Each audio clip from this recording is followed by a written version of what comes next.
Do you think that church activists have forced the church to make whatever racial changes it has made, or do you think that the church's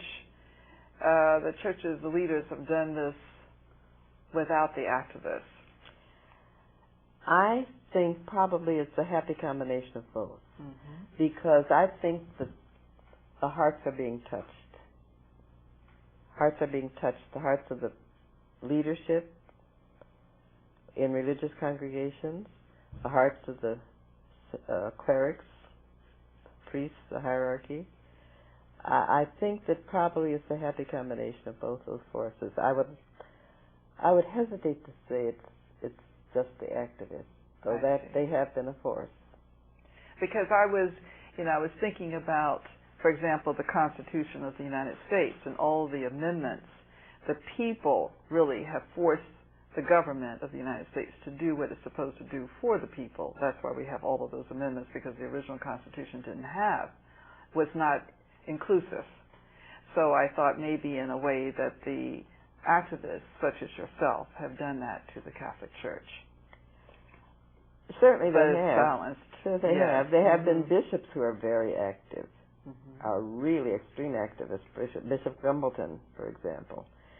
And I think that they have really made their mark, but within the church, I think within the heart of the church, there's a murmur. Yes. And of course there was Father Joubert. Right. Yes, of course. Way back in 1800s. That's right. And there were others like him who let him do it, So even though at one time one of the hierarchy said, what's the use?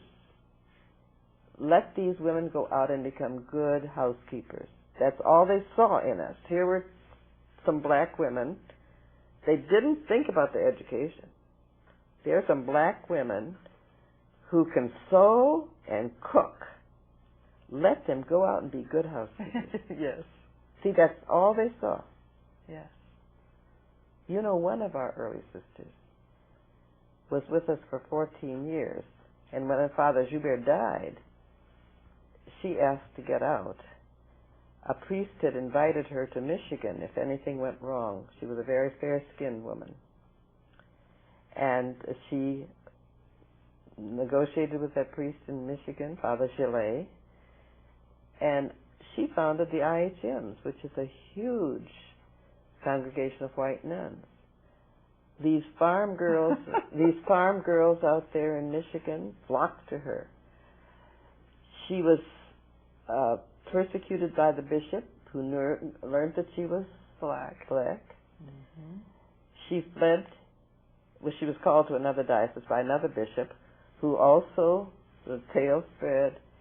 Do you know, when I entered convent, there were maybe 7,000 or 8,000 of them in 3 separate congregations with no connection, because everywhere she went, she founded the same order, dressed identically, same rule, but they couldn't contact one another because the bishop wouldn't let them. So eventually it became 3 absolutely separate congregations. Isn't that amazing? Sister Servants of the Immaculate Heart of Mary.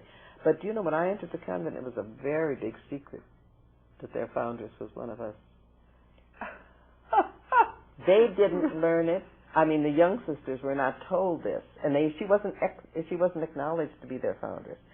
They mentioned her as being one of their first sisters. So who was? She founded the order, Teresa Duchemin. She became Maxis. She was an illegitimate child whose mother was very close to Mother Lang. And when she founded the order, she asked, she'd been with her all the while. She was old enough to enter. Would you like to join us? So she became the fourth sister. Yes. She became Superior General at one time. But after Father Joubert died, she felt the order would fall apart. So, as I say, when the going gets tough, the tough gets tougher. But she didn't get tougher. She left. She left, yes.